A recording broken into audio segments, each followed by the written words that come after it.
Hello दोस्तों, आज मैं आपके पास में लेके आया हूँ इलेक्ट्रिसिटी का पार्ट 6, जिसके अंदर हम जानकारी लेंगे हीटिंग इफेक्ट की, इसके अलावा इलेक्ट्रिक पावर की और कितनी एनर्जी कंज्यूम्ड होती है घरों के अंदर बिजली की। तो देखते रहें आज मेरे वीडियो को और हम फटाफट ही देखेंगे। हीटिंग इफेक्ट ऑफ करंट हमारे पास में क्या होता है, किसी भी कंडक्टर के अंदर अगर करंट पास होता है तो करंट पास होने के बाद में वो कंडक्टर क्या हो जाता है, गर्म हो जाता है, उसका टेम्परेचर इंक्रीज हो जाता है।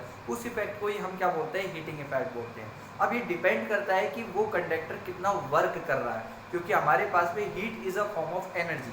हीट एक तरह की एनर्जी की फॉर्म होती है और capacity of doing work that is known as energy. तो हमारे पास में हीट एक हीट एक एनर्जी की फॉर्म होती है और एनर्जी क्या होती है, the capacity of doing work. जितना कार्य करते हो आप, जितना वर्क करते हो, आपकी capacity of doing work that is known as energy. यानी वर्क एनर्जी से रिलेटेड और एनर्जी हीट से रिलेटेड। तो हीट एक तरीके से वर्क की फॉर्म में ही काम करता है, यानी जितना ज़्यादा आप वर्क करते रहते हो उतना ज़्यादा आपके पास पे हीट प्रोड्यूस होती रहती है। जैसे अगर मैंने किसी कंडक्टर के अंदर अडेप्टर चार्जर लगाया तो चार्जर लगाने के बाद में, निकालने के बाद में हमारे पास अगर मैं तुरंत निकाल लेता हूँ तो वो गर्म नहीं होता, क्योंकि उसने वर्क कम किया है। अगर मैं ज़्यादा समय तक लगाता हूँ तो उसने वर्क ज़्यादा किया है, तो अडेप्टर ऑटोमेटिकली गर्म हो जाता है हमारे पास। तो देखिए, heating effect is a form of heat, it is denoted by H,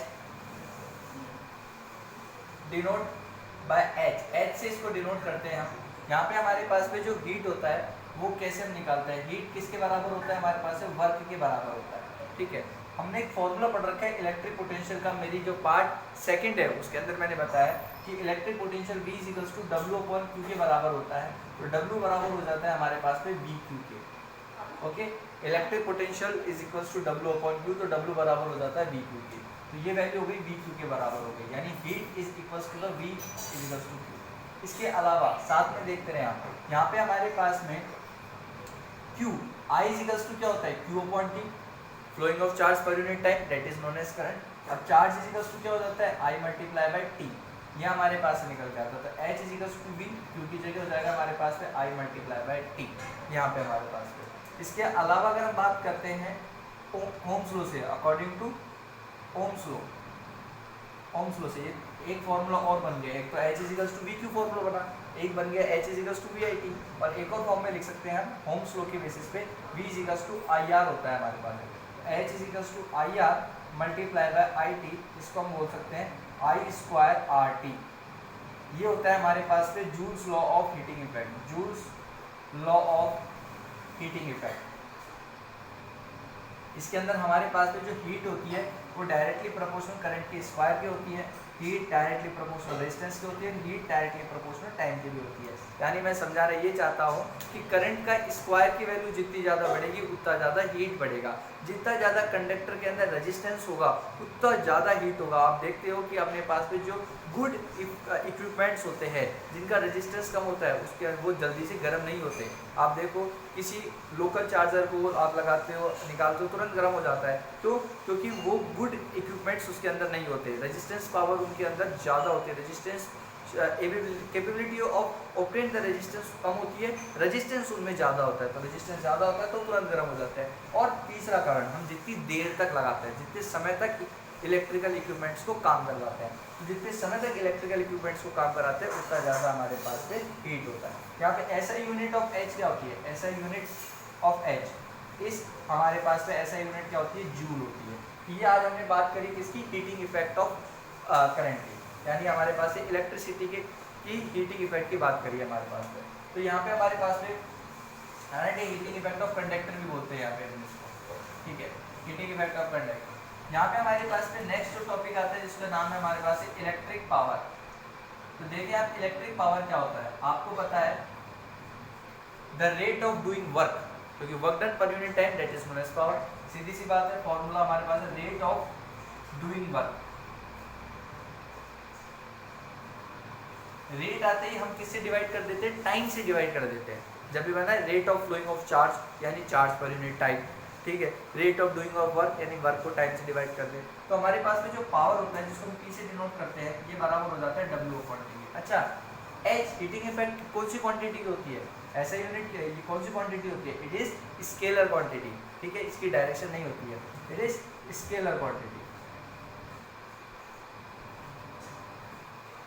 यहाँ पे हमारे पास है पावर का फॉर्मूला क्या होता है, work done per unit time होता है। वर्क हमारे पास में क्या हो जाता है, वर्क का क्या फॉर्मूला होता है हमारे पास में, वर्क अभी अभी हमने देखा है, वर्क बराबर होता है वी क्यू के, तो साइड में लिख लीजिए, यहाँ पे देखिए नेक्स्ट टॉपिक है वी क्यू अपॉन टी, ठीक है। क्यू अपॉन टी हमने अभी अभी देखा है, क्यू अपॉन टी क्या होता है, आई करंट होता है, तो यहाँ पे पी इक्वल टू कितना हो जाएगा हमारे पास से वी आई, तो एक फॉर्मूला हमारे पास में ये बना P equal to V I. अगर हम ओम्स लॉ से रिलेटेड बात करते हैं, Ohm's law according to Ohm's law, यहाँ पे हमारे पास में क्या होता है, V is equals to I R आता है, तो P is equals to I R multiply by I, तो ये वैल्यू हो जाएगी कितनी, आई स्क्वायर आर, ये पावर की वैल्यू हो जाएगी। P इज इक्वल्स टू कितना हो जाएगा यहाँ पे हमारे पास पे आई स्क्वायर आर निकल के आएगा। तो पावर का formula work done per unit time, work को हम वी क्यू अपॉन टी भी लिख सकते हैं, क्यू अपॉन टी आई होता है हमारे पास पे, ठीक है। V इज इक्वल्स टू हम आई आर ओम्स लॉ से लगा दिया, आई आर इंटू आई तो आई स्क्वायर आर, एक और फॉर्मूला बन गया। और हम चाहें तो आई की वैल्यू वी अपॉन आर भी लिख सकते हैं, तो हमारे पास है, मैं इसको रफ कर देता हूँ जिससे आपको कोई दिक्कत नहीं है। यहाँ पे हमारे पास में आई की वैल्यू हम वी अपॉन आर भी लिख सकते हैं, आई की वैल्यू हम यहाँ पे क्या लिख सकते हैं, v अपॉन आर भी लिख सकते हैं। तो पावर का एक और फॉर्मूला देखिए, आई की वैल्यू हमारे पास में आई की वैल्यू रह जाएगी V square upon R square multiply by R, एक आर से एक आर कट जाएगा, तो p इक्वल्स टू क्या हो जाएगा, वी स्क्वायर अपॉन आर। तो पावर के तीन फॉर्मूले हैं हमारे पास में, एक तो p इक्वल्स टू वी आई, एक पावर का फॉर्मूला आई स्क्वायर आर, और एक पावर का formula V square upon R. अगर हम बात करें एसआई यूनिट ऑफ पावर, अगर मैंने यहाँ पे बात करी SI unit of power, power की एसआई यूनिट की बात करी तो इस वाट, पावर की एसआई यूनिट क्या होती है हमारे पास में, वाट होती है।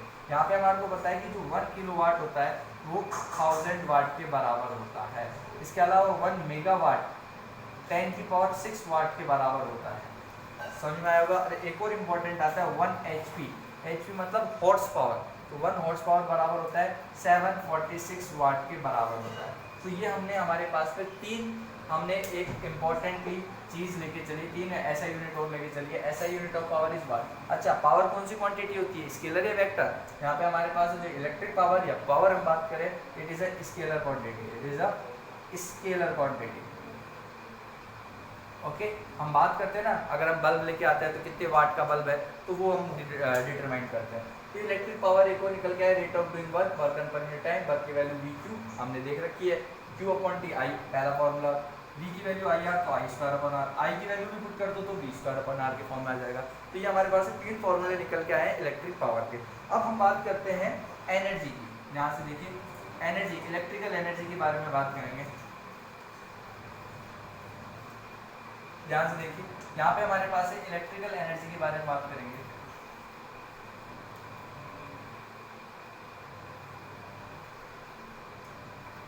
यहाँ पे हमारे पास एनर्जी का फॉर्मूला क्या होता है, एनर्जी का फॉर्मूला होता है power multiply by time upon 1000,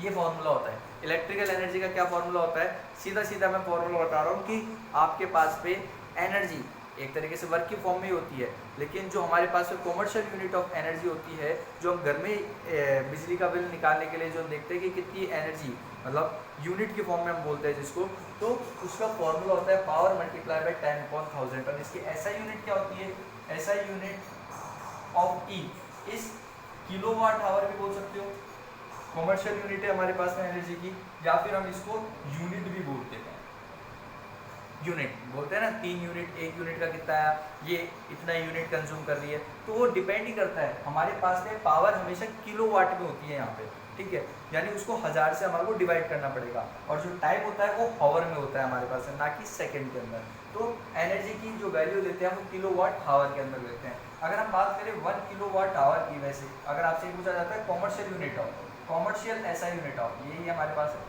commercial SI unit of energy क्या होती है हमारे पास है, किलोवाट आवर। 1 किलोवाट आवर को अगर हम रिप्रेजेंट करें तो 1 किलोवाट का मतलब 1000 वाट हो गया। इसके अलावा हावर की बात करते हैं तो यहाँ पे 16 मिनट और 60 सेकंड हो गया हमारे पास में, ये हो जाएगा हमारे पास है कितने 36 1 2 3 4 5 वाट इंटू सेकेंड हो गया हमारे पास है।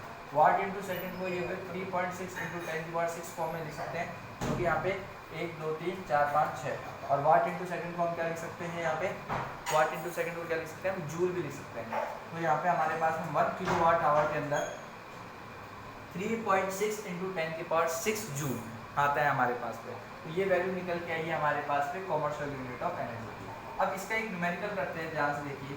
सपोज कीजिए एक हमारे पास में हीटर है और हीटर की जो पावर दे रखी है वो दे रखी है 300 वाट और मैं उसको डेली 2 घंटे चला रहा हूँ।